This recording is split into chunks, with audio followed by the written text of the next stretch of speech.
트럼프 대통령의 전략이 뭡니까? 미치광이 전략, 벼랑 끝 전술을 쓰는 거잖아요. 매를 들고 동맹을 끌고 가는 방식을 택하는 거거든요. 그런데 우리가 착각하지 말아야 될 것은 우리만 특별하게 여겨줄 거다. 동맹을 티어를 올리면 아주 남는 장사를 하는 겁니다. 중국의 빈자리를 메워줄 제조업 강국이 어디 있느냐? 당연히 한국이죠. 오히려 점점 더 필요해져가는 존재일 수 있다고 생각을 합니다. 땡큐 대한민국 할 수 있는 거리를 만들어주는 겁니다.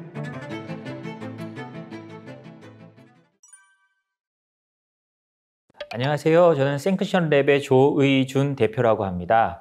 저는 트럼프 1기 행정부 당시에 언론사에서 워싱턴 특파원을 했습니다. 트럼프 1기 4년을 고스란히 지켜본 건데요. 그때 바라보면서 트럼프 대통령이 그때도 지금과 똑같았습니다. 관세, 제재, 수출 통제 이런 게 어마어마하게 발표됐는데요. 변한 건 없는데 변한 건 있다. 이렇게 말씀드리고 싶습니다. 실체적으로 뭔가 변했느냐? 사실 실체적으로 변한 건 없습니다. 그렇지만 트럼프 대통령의 말과 사실상 그 협박성 발언 때문에 세상은 이미 변해가고 있고 그 변화는 가속화되고 있거든요. 예를 들자면 오늘 이 촬영하는 날 기준으로 하면 트럼프 대통령이 멕시코와 캐나다에 그리고 중국에 관세를 부과한다고 했었는데요. 오늘 새벽에 멕시코, 캐나다 관세를 철회했습니다. 이것 때문에 전 세계 주식시장이 난리가 나고 문제가 있었는데 철회했어요. 그러면 이것 때문에 변한 게 없느냐? 변한 건 분명히 있습니다. 왜냐하면 이 사이에 멕시코와 캐나다는 국경에 군대를 배치하기로 했고요. 캐나다와 멕시코에 자금을 투입해서 펜타닐을 막기로 했거든요. 이건 분명히 큰 변화가 있습니다. 물론 행정명령이나 이런 걸 내린 것도 있지만 말로 했지만 실제로 시행하지 않았는데 그 시행하지 않은 걸로 인해서 세상에 큰 변화가 일어났다는 건 말씀드릴 수 있습니다. 이번에 캐나다하고 멕시코한테 관세를 내리라고 트럼프 대통령이 명령을 내렸을 때요. 주목해야 될 점이 하나가 있다고 생각합니다. 우리나라 언론에서는 별로 주목이 안 됐는데요. 그 안에 들어가 있는 보복 조항입니다. 그 보복 조항이 있다는 게 뭐냐면요. 해당 국가들이 미국의 관세에 보복할 경우 미국은 추가 조치를 취할 수 있다라고 돼 있고요. 추가 조치에는 관세율 인상이 포함될 수 있다라고 했습니다. 그러니까 트럼프 대통령이 항상 딜을 한다고 하잖아요. 업고 한 번 더 업고 이런 식으로 하겠다는 거를 그 행정명령을 통해서 보여준 거거든요. 이게 트럼프 대통령의 전형적인 수법이 나오는 겁니다. 그러니까 보복하려는 입장에서도 이게 그냥 한두 번의 보복이나 서로 자존심 싸움으로 끝나지 않겠다라는 걸 느끼는 거거든요. 트럼프 대통령의 전략이 뭡니까? 미치광이 전략, 벼랑 끝 전술을 쓰는 거잖아요. 세계 최강대국의 대통령이 벼랑 끝 전술을 쓰면 사실 다른 나라들은 쉽게 그 나라와 저항할 수가 없습니다. 그런 걸 이번에 정확하게 보여줬고요. 그리고 당연합니다. 미국과 맞서 싸울 때 어디가 피해를 보느냐? 당연히 상대국이 피해를 봅니다. 캐나다의 수출에서 미국이 차지하는 비중이 75%고요. 멕시코는 80%가 넘습니다. 당연히 이들 나라에게 피해가 크고요. 미국은 이들 나라의 한 15에서 20% 사이에 수출 점유율을 갖고 있습니다.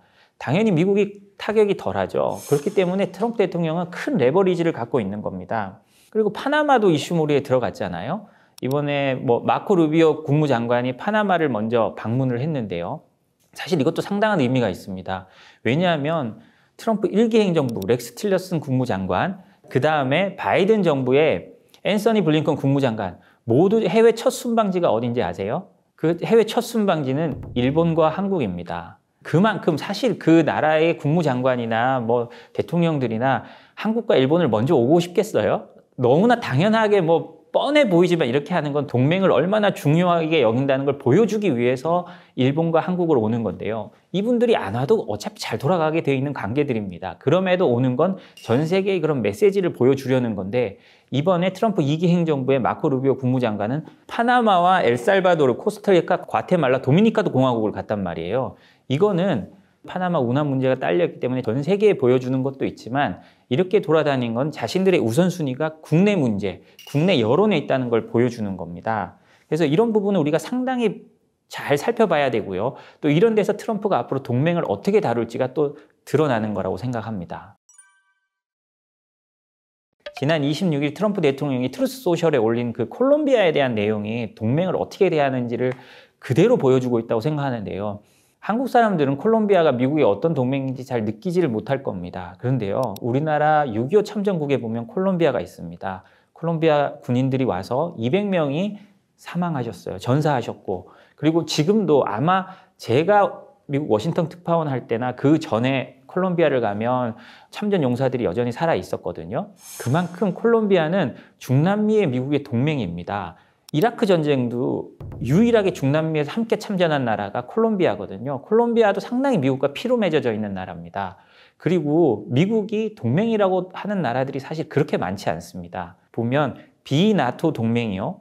나토가 아닌 동맹국이 한 17개, 18개국이 있는데 그중에 콜롬비아가 들어갑니다. 그 안에 들어가는 나라들이 뭐 한국, 일본 이런 나라들이에요.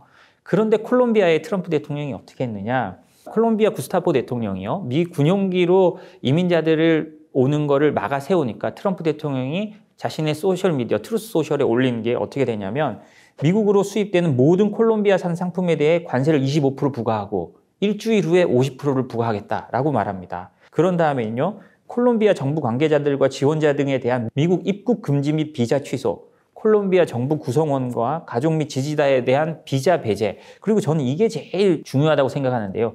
국가 안보를 위하여 콜롬비아에 대해서 강화된 통관 및 국경 보호 검사를 실시한다. 이거는요, 사실 적성국에나 쓰는 겁니다.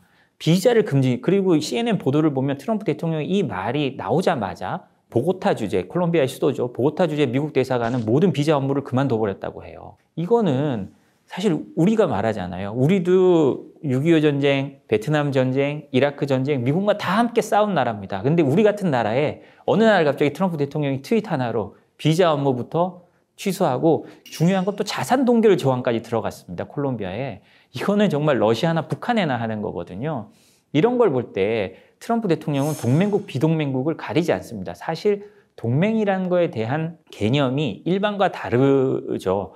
예를 들자면 트럼프 일기 시절에 댄 코츠 국가정보원장이라고 계셨는데요. 이분이 상원의원까지 한 사람입니다. 근데 이 사람이 말한 게 있는데 내가 아는 모든 지식을 트럼프 대통령은 거꾸로 알고 있었다. 동맹은 함께 해야 되고 동맹과 함께 안보를 지켜야 된다고 하는데 트럼프 대통령은 동맹은 우리를 수탈하는 거라고 생각하고 있었다는 거예요. 그렇기 때문에 트럼프 대통령의 동맹에 대한 관념이 정말 과거 대통령이나 그리고 일기 시절과도 또 다르다고 저는 생각을 합니다.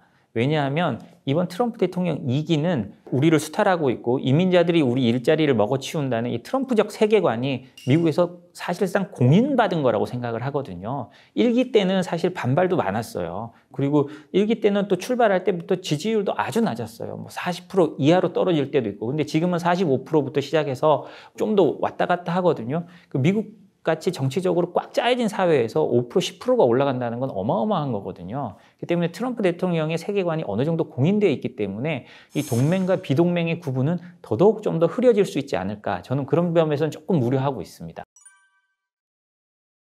트럼프 대통령에게도 중국이 당연히 견제 1순위입니다. 그리고 중국을 견제하기 위해서 동맹국과 함께 해야 된다는 건 트럼프 대통령도 그렇게 생각할 수밖에 없는데요.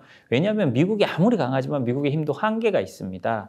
그리고 역사적으로 봐도 동맹이 많은 나라가 상대국에게 이겼고 상대국 견제에 성공했다는 건 역사적인 사실이니까요. 그걸 트럼프 대통령이 거부할 수는 없을 겁니다. 근데 어떻게 동맹을 끌고 가느냐의 차이가 있는 거죠. 전통적인 미국의 대통령들은 동맹을 이렇게 손잡고 함께 끌고 가는, 그러니까 당근을 주로 주는 방식으로 해서 동맹을 끌고 가는 거죠.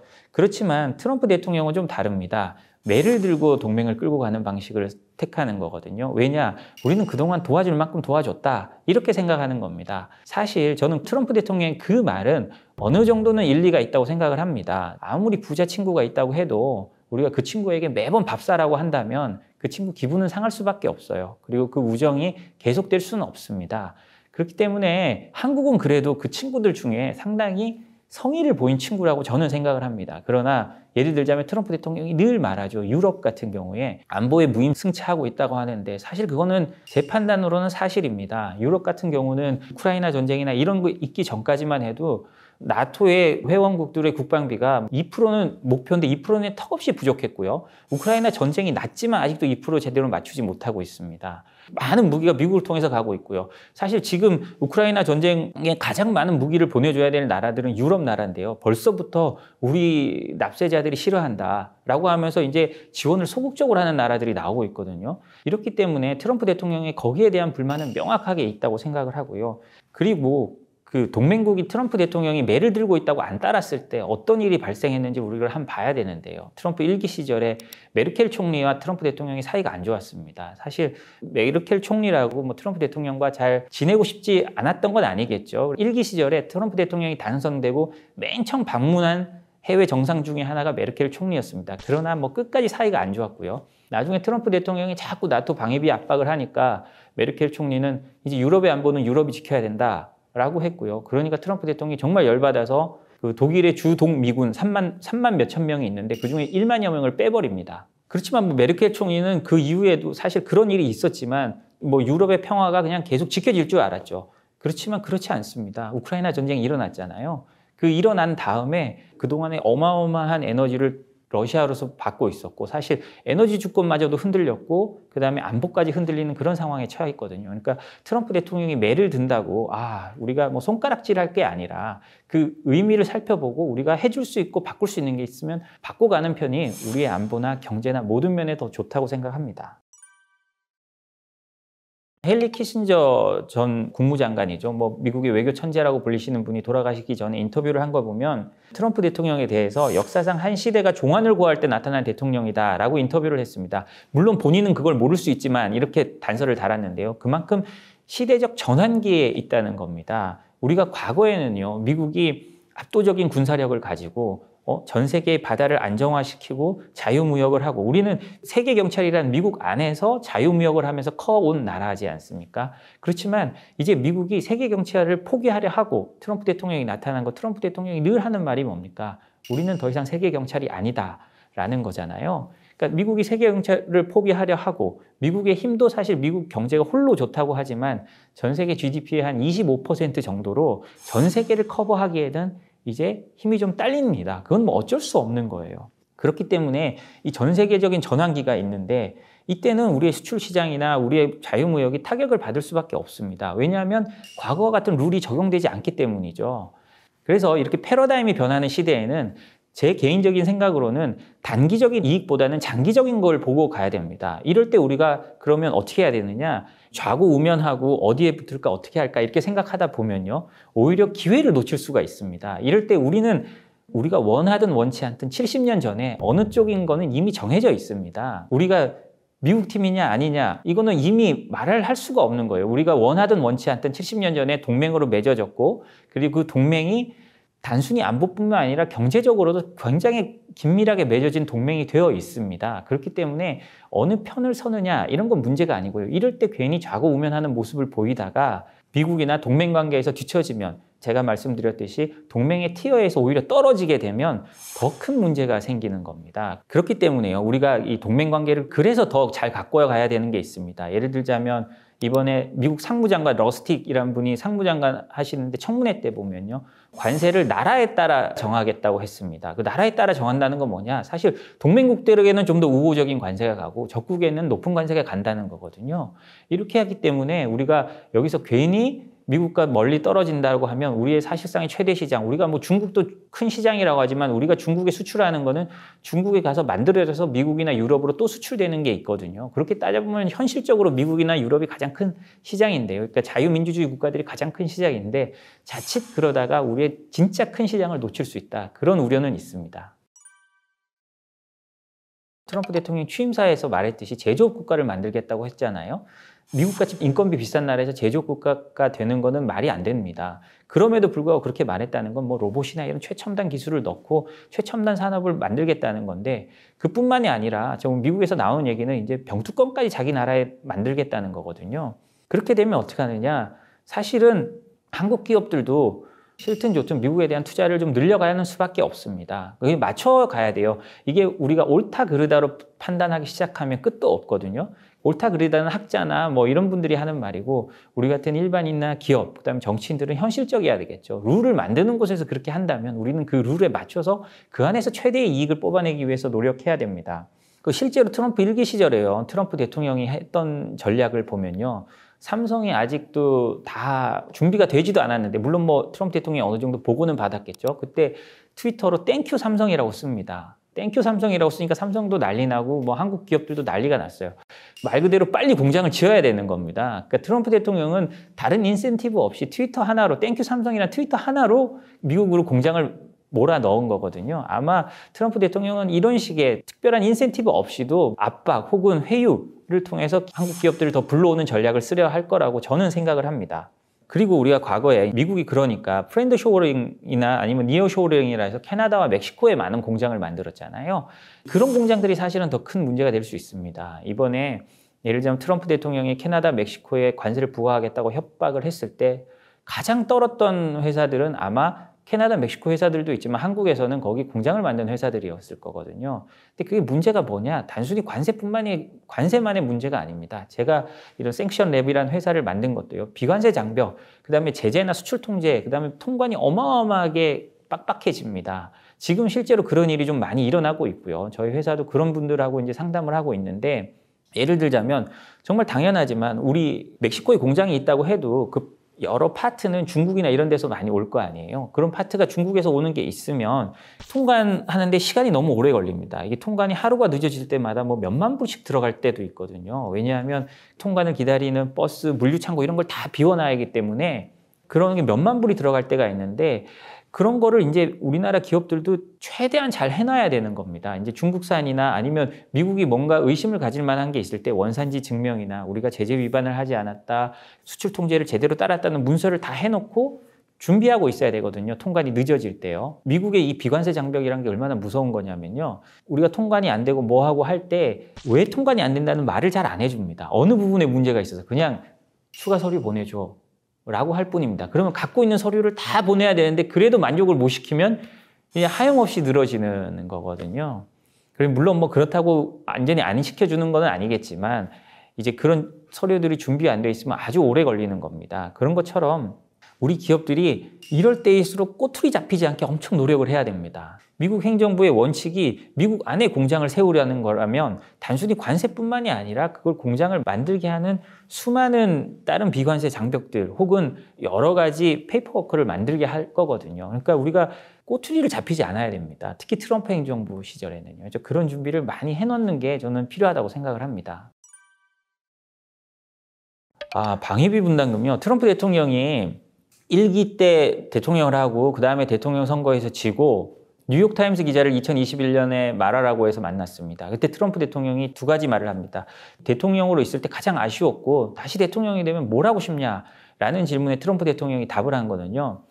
내가 독일의 벤츠 같은 회사한테 관세를 제대로 물리지 못하는 게 너무 아쉽고 한국의 방위비 분담금을 50억 달러로 올리지 못한 게 아쉽다. 내가 다음에 대통령이 되면 이걸 먼저 할 거다라고 말을 했습니다.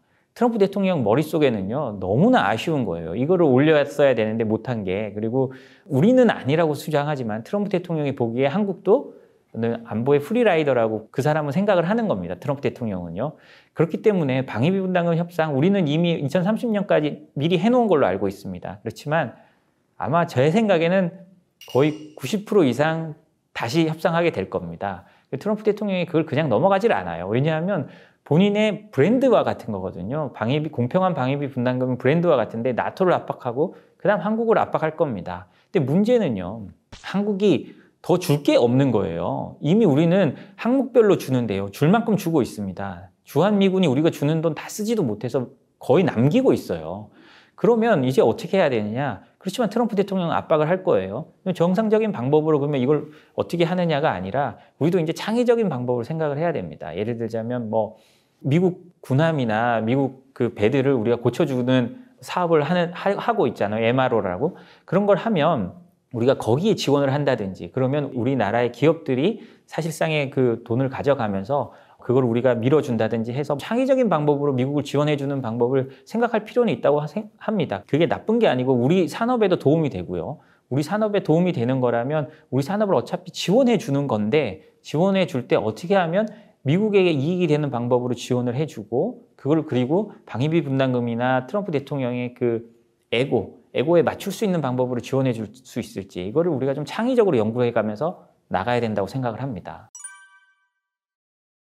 한미동맹은요. 트럼프 대통령 한 사람이 흔든다고 흔들리는 관계는 저는 아니라고 생각합니다. 왜냐하면 여러 가지가 있는데요. 70년 전 6.25 때 우리가 피를 나눈 형제처럼 싸운 나라예요. 그때의 기억이 쉽게 사라지는 건 아닙니다. 뭐 워싱턴 가장 한가운데 몰이라고 하지 워싱턴 그 국회의사당 앞에 공원에 가면 한국전 기념공원이 있고요. 그거를 뭐 미국 사람들이 모두 보면서 있습니다. 거기 있는 기념공원에 있는 게 1, 2차 대전, 그다음에 베트남전, 한국전이에요. 그만큼 미국 사람들에게도 중요하고 물론 잊혀진 전쟁으로 불리고 있지만 그만큼 한국전은 미국 사람들한테도 6.25는 미국 사람들한테도 중요한 전쟁입니다. 그렇기 때문에 우리가 이렇게 피로 맺은 동맹이 트럼프 대통령 한 사람 때문에 쉽게 흔들리는 건 아니라고 생각을 합니다. 그런데 우리가 착각하지 말아야 될 것은 그렇다고 해도 트럼프 대통령이 그리고 혹은 앞으로의 미국이 우리만 특별하게 여겨줄 거다. 우리가 뭘 해도 얘들은 우리를 버리지 않을 거다. 이렇게 생각하는 건 착각일 수 있는 겁니다. 특히 우리가 뭐 중국 견제나 이런 게 때문에 지정학적으로 우리나라를 버릴 수 없다. 뭐 이렇게 말한대요. 저도 물론 거기에 100% 동의합니다. 그럼에도 불구하고 트럼프 대통령이나 앞으로 있을 미국 대통령들은요, 한국을 대할 때 전체 동맹을 바라보는 그 관점 안에서 대할 거라는 걸 잊으면 안 됩니다. 그렇기 때문에 아까 제가 조금 전에도 말했듯이 동맹이란 거는요, 그 순간에 굳이 잘 맺어졌다. 그 순간에 강한 동맹이 있다고 해도 나중에 어떻게 될지 모르거든요. 이 동맹을 정말 발전시키고 함께 해 나가야 되는 거라고 생각하고요. 그리고 제가 트럼프 대통령 시절에 우리가 꼭 해내야 된다고 생각하는 것이요. 동맹의 티어를 올리는 겁니다. 우리에게 미국이 가장 중요한 동맹이지만 미국에 있어서 가장 중요한 동맹이냐? 이건 조금은 생각을 해봐야 되거든요. 중요한 동맹인 건 맞습니다. 그렇지만 1티어냐? 1티어는 사실상 나토나 일본, 이스라엘 같은 나라가 되는 거고 우리는 그 밑에 나라 정도가 되는 거거든요. 예를 들자면요. 우리는 항상 핵전쟁 위기에 있지 않습니까? 북한이 핵을 갖고 있기 때문에. 핵전쟁이 났을 때 우리가 위성통신을 할 수 있을까요? 제가 알기로는 핵전쟁이 났을 때 우리나라는 위성통신을 하기가 어려운 걸로 알고 있습니다. 왜냐? 핵전쟁이 나도 위성통신을 할 수 있는 주파수의 그런 특별한 기계를 미국이 유럽하고 일본까지는 파는데 한국에는 팔지 않고 있거든요. 그렇기 때문에 우리가 나중에 만약에 핵전쟁이 난다고 해도 미국 없이는 제대로 돌아가는 게 없다는 겁니다. 그렇기 때문에 우리는 가장 중요한 건 동맹의 티어를 올려서 우리의 안보와 경제를 지켜가는 것. 그게 현실적으로는 가장 중요하다고 생각을 합니다. 당연히 트럼프 2.0 시대에 우리나라 비록 지금 대통령이 직무정지되어 있지만 관료들은 굉장히 열심히 하고 있을 겁니다. 그리고 지금 주미대사관은 엄청 바쁘다고 하고요. 당연히 그렇겠죠. 그런데요, 트럼프 1기를 돌이켜 봤을 때요, 우리나라의 이익을 받쳐준 거는요, 그때 갑자기 준비한 게 아니라 우리가 그동안 꾸려왔던 동맹 네트워크의 발현으로 우리나라를 지켜줬었습니다. 예를 들자면요, 트럼프 1기 때 게리콘 백악관 국가경제위원장이 있었어요. 이 사람은 트럼프 1기 시절에 있던 글로벌리스트로 유명했습니다. 트럼프 1기 시절에는 트럼프를 견제할 사람들이 많았는데요. 이분이 어느 날 백악관 트럼프 대통령 집무실에 갔더니 트럼프 대통령이 없는데 그 책상 위에 있었던 게 뭐냐면 한미 FTA 파기를 명령하는 행정명령이 있었대요. 그때 이 사람이 어떻게 했느냐? 그 행정명령을 몰래 들고 나옵니다. 트럼프 대통령 못 보게. 그래서 그게 없던 일이 됐어요. 이거는 정말 트럼프 대통령에 대한 증언들이 많이 있는데요. 트럼프 대통령은 그 시점이 지나고 나면 까먹는 경우가 많다고 합니다. 왜냐하면 결정을 본능적인 감각에 따라서 하기 때문에 그 시간이 지나면 잊어먹거든요. 그때는 우리나라의 이런 오랜 친구들 그리고 한국을 이해하는 사람들이 많이 도와줬어요. 근데 지금 트럼프 2기 내각은 충성맨으로 됐다고 하지만 저는 그 안에서도 동맹의 중요성을 생각하고 그다음에 한국의 중요성을 생각하는 사람들이 분명히 있다고 생각합니다. 예를 들자면 마코 루비오 국무장관 같은 분은 미 상원 의원으로 오래 있으면서 동맹의 중요성을 아주 강조해왔던 사람이거든요. 그렇기 때문에 이런 사람들이 한국을 막아줄 거라고 저는 생각을 합니다. 꼭 우리를 막아주지 않더라도 동맹에 대해서 다시 막아주는 역할을 할 거라고 저는 생각을 합니다. 그리고요, 우리가 이런 기존의 네트워크를 잘 관리하고 이끌어서 이 한미 관계를 잘 발전시켜서 나가야 되는 것도 있고요. 제가 1기 시절에 봤을 때는 한국의 대통령이나 다른 나라의 정상들도 마찬가지고요. 트럼프 대통령을 일찍 보는 게 과연 좋은가? 이건 저는 진짜 의문입니다. 제 개인적으로는요.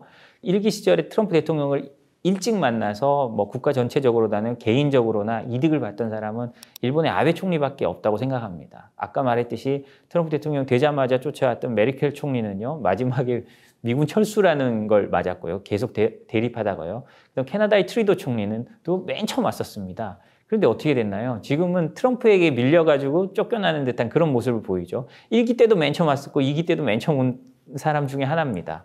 그런데도 그렇죠. 그렇기 때문에 먼저 만나는 게 꼭 중요하다고 생각하지는 않습니다.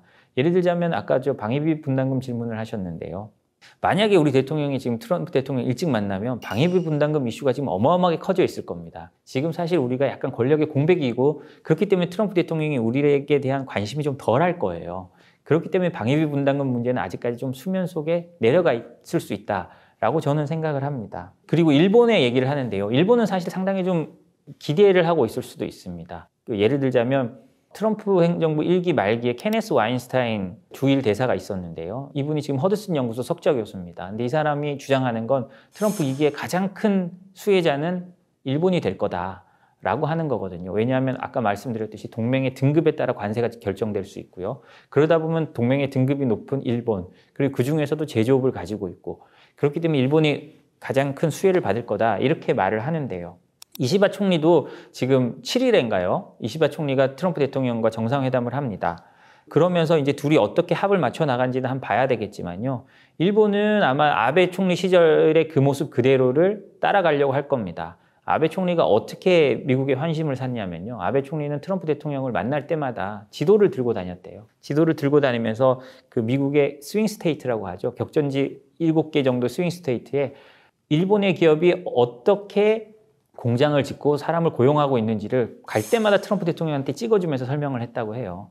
그러니까 얼마나 트럼프 대통령이 고마웠겠습니까? 그 자기가 선거가 되고 자기 재선하는 데는 거기가 중요하니까요. 거기서 사실상 재선이 결정되는 데인데 자기의 선거를 일본이 국가적으로 도와준다는 이미지를 준 거잖아요. 실제보다 더 부풀려서 말을 했겠죠. 그런 것처럼 아마 일본은 또 그런 전략을 사용하면서 또 트럼프 대통령의 환심을 살 겁니다. 또 이미 뭐 스타게이트 AI에서 봤듯이 뭐 손정희 소프트뱅크 회장 같은 사람은 미리 가서 거대한 투자 계획을 밝히고 했잖아요. 그런 것처럼 이런 사기업이나 그 관에서 하는 모든 것들을 모아서 트럼프 대통령에게 가장 알맞고 트럼프 대통령이 가장 자랑하기 쉬운 모양으로 꾸며주려고 일본은 노력할 거고요. 이미 그런 모습을 보이고 있습니다. 트럼프 대통령은 예상하기 어렵기 때문에 트럼프 대통령이 움직이면 그에 어떻게 맞춰줄까를 최대한 창의적으로 맞춰줄까를 예상해야 된다고 생각합니다. 그리고 아까 말씀드렸듯이 캐나다하고 멕시코에서 25% 관세 부과하면서요, 보복 조항을 넣은 걸 보면 트럼프 대통령이 어떻게 생각하는지 알 수 있죠. 예를 들자면 아까 말했듯이 손정희 소프트뱅크 회장이요, 지난 12월에 트럼프 대통령 만나서 말하라고 해서 1,000억 달러 투자하겠다고 하니까 트럼프 대통령이 그 뒤에서 갑자기 한 말이 2,000억 달러 어때? 라고 말을 하잖아요. 절대 겁먹고 약한 모습을 보여주지 말라라는 게 트럼프 대통령의 평생의 모토거든요. 그래서 트럼프 대통령이 뭔가를 기대했다면 그 이상의 것을 주는 건 사실 쉽지 않지만 그 기대한 걸 주는 거에 속도를 높여서 주는 방식, 이런 방식은 우리가 많이 고민을 해봐야 된다고 생각을 합니다. 트럼프 대통령에 대해서 창의적으로 하는 거는요, 아까 제가 좀 말씀드린 게 있지만 예를 들자면 트럼프 대통령은 항상 한국의 방위비 분담금을 말할 때 50억 달러를 말하고 있습니다. 그러니까 올해죠, 방위비 분담금이 한 1조 4천억 에서 1조 5천억 사이 정도로 제가 되는 걸 알고 있는데요. 이게 보면 지금 달러가 많이 올라서 아마 10억 달러 정도밖에 안 될 겁니다. 그런데요, 아까 말씀드렸듯이 MRO나 이런 사업에 대해서 우리가 정부 지원이나 혹은 뭐 기업의 투자나 이런 거를 다 엮어서 방위비 분담금이랑 혹은 방위비 조력 뭐 이런 식으로 해서 회계를 다시 만들어서 우리가 해서 그 50억 달러 수준에 맞춰준다든지 뭐 이런 식으로 한다면 트럼프 대통령이 굉장히 자랑할 수 있겠죠. 트럼프 대통령은 쇼맨십의 대통령입니다. 그 누구보다도 국민이 원하는 거, 자기가 자랑할 수 있는 거를 원하는 사람이거든요. 아까 1기 때 말해 땡큐 삼성 할 수 있듯이 땡큐 대한민국 할 수 있는 거리를 만들어주는 겁니다. 그러면 그의 욕망과 에고에 맞는 숫자를 최대한 우리가 창의적인 회계나 이런 걸로 바꿔서 맞춰주면 되는 거고요. 그리고 우리가 뭐 이미 대미 투자를 하기로 돼 있던 것들이 있다면 그 숫자를 또 미리 잘 모아서 그에 맞춰서 하고, 그리고 아베 총리가 했듯이 스윙 스테이트나 이런 데 가면서 우리가 그 스윙 스테이트나 이런 곳에 어떤 투자를 하고 있고 무엇을 하고 있는지, 그리고 트럼프 대통령에 도움이 되게 어떤 걸 하고 있는지를 잘 어필할 수 있다면 그런 걸로 트럼프 대통령에게 사실은 호의를 받긴 쉽지 않지만 불이익을 받지는 않을 수 있지 않을까라고 저는 생각을 합니다.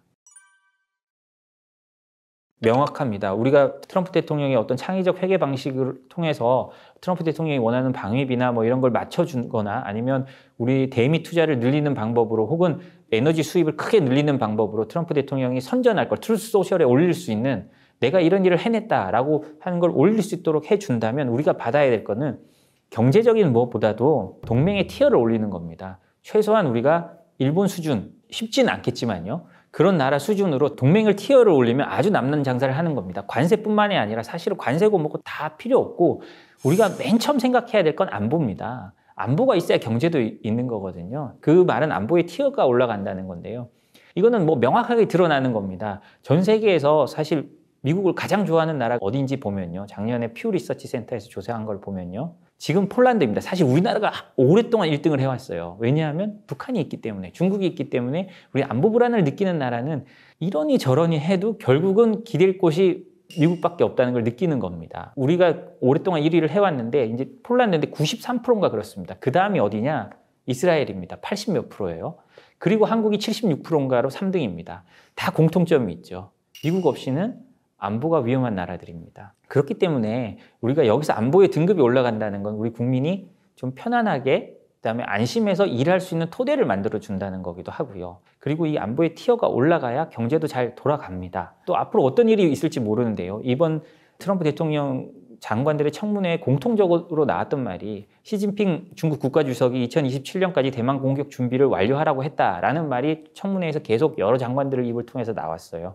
실제로 그런 유사시가 생겼을 때 우리가 안보의 티어가 안 올라가 있다면 또 어떤 일이 생기겠습니까? 한국도 뭐 전쟁에 휘말리느냐 마느냐, 그때 또 주한미군이 어떻게 움직이느냐 마느냐 또 많은 논란이 있겠지만 그 속에서도 어찌됐건 한국의 안보를 물론 우리 스스로 지키는 게 가장 중요하죠. 중요하지만 그나마 한국의 경제와 안보를 위해서는 그 미국과의 동맹 관계, 그다음 미국과의 동맹이 어느 정도 강하게 돼 있느냐가 가장 중요하기 때문에 저는 이번에 또 얻어낼 게 있다면 또 동맹의 티어를 어떻게든 올려가야 한다 그렇게 생각을 합니다. 6.25 때 이미 70년 전에 미국을 동맹으로 선택을 했고요. 그러면서 우리의 모든 무기 체계는 미국과 맞춰져 있습니다. 미국 없이 우리 안보란 게 없어요. 그렇기 때문에 그 안보가 제가 계속 말하지만 안보가 튼튼해야 경제도 있는 겁니다. 미국과 떨어질 수는 없고요. 미국도 항상 하는 말이 있습니다. 한국이 미국과 조금 거리를 두려고 하는 모습을 보일 때마다 미국 국무부나 국방부가 늘 하는 말이 한국은 70년 전에 어느 편인지 이미 선택했다. 이런 말을 공식적으로 합니다. 그 말은 지금 당장 어떤 상황에 의해서 미국과 당연히 멀어질 수 있는 그런 가능성도 있죠. 그건 뭐 어쩔 수 없고 민주주의 사회에서는 뭐 당연히 있을 수 있는 겁니다. 그럼 당연히 있을 수 있는 일인데 그럼에도 불구하고 미국을 선택해야 한다는 데는 뭐 변함이 없고요. 이미 주식시장이 그걸 말해주고 있다고 생각합니다. 미국의 주식시장을 보면 일부 거품이라고 하기도 하지만 그렇게 올라와 있고 중국 주식시장은 지금 거의 절반으로 떨어져 있는 상태잖아요. 이게 미래에 대해 가장 냉정하게 판단하는 게 돈일 거라고 생각을 하는데요. 이미 돈이 그렇게 판단을 하고 있습니다. 그렇기 때문에 미 중간에 있다면 당연히 미국을 택해야 된다고 생각을 하고요. 그리고 그 안에서 어떤 변주를 주느냐, 그 안에서 어떻게 해서 우리가 우리만의 공간을 늘려가느냐 하는 것은 우리의 외교적 노력이겠죠. 그 속에서 우리가 또 이익을 극대화해야 되는데 이 원칙을 버리면서 이익을 극대화하는 방법은 사실은 저는 좀 없다고 생각을 합니다. 미국한테 필요할 수밖에 없고 그 지정학적인 요건에서는 당연히 더 필요합니다. 우리나라 서울에서 베이징까지 직선 거리로 한 950km 정도 되거든요. 미국 입장에 생각해보면 950km 떨어진 데가요. 워싱턴 DC에서 시카고까지 가면 970km 정도 됩니다. 미국 사람들의 지리관에서 보면요. 바로 옆에 있는 나라입니다. 베이징 바로 옆에 있는 나라. 전투기로 1시간이면 갈 수 있고 우리나라 평택에는 세계에서 가장 큰 미군 기지가 있고요. 당연히 중국을 견제하는 데는 한국이 가장 핵심적이라고 할 수 있습니다. 그럼에도 불구하고 뭐 트럼프 대통령이 그래도 안 돼. 한국 마음에 안 들어 다 빼라. 그럴 수도 있죠. 그렇지만 그것도 쉽지 않습니다. 왜냐하면 미국은 여야 합의로 국방수권법을 통과시켜서요. 28,500명이 한국이 주둔해야 된다는 걸 법으로 막아놨습니다. 그걸 바꾸기에는 아무리 트럼프 대통령이라도 쉽지 않고 부담이 됩니다. 안보적, 지정학적 측면에도 여전히 필요한 존재고 오히려 그 필요성은 더 높아지는 존재이고요. 그리고 공급망 측면에서도 미국 입장에서 그렇습니다. 왜냐하면 바이든 행정부는 디리스킹을 해서 중국과의 관계는 하면서 리스크를 낮추자는 거였는데 트럼프 행정부가 되면 당연히 디커플링으로 가게 됩니다. 실제적으로 숫자로 어떻게 나타날지 모르지만 어쨌든 정책적으로는 커플링으로 가야 되거든요. 그러면 중국의 빈자리를 메워줄 제조 강국이 어디 있느냐? 당연히 한국이죠. 뭐 배터리부터 첨단 제품은 당연히 한국이 중요한 거고 그리고 그 다른 것들도 중국 이외의 공급처를 찾으면 한국 기업들이 동남아나 어디나 심지어 멕시코에까지 공장에서 만들어서 미국을 보낼 수 있는 거거든요.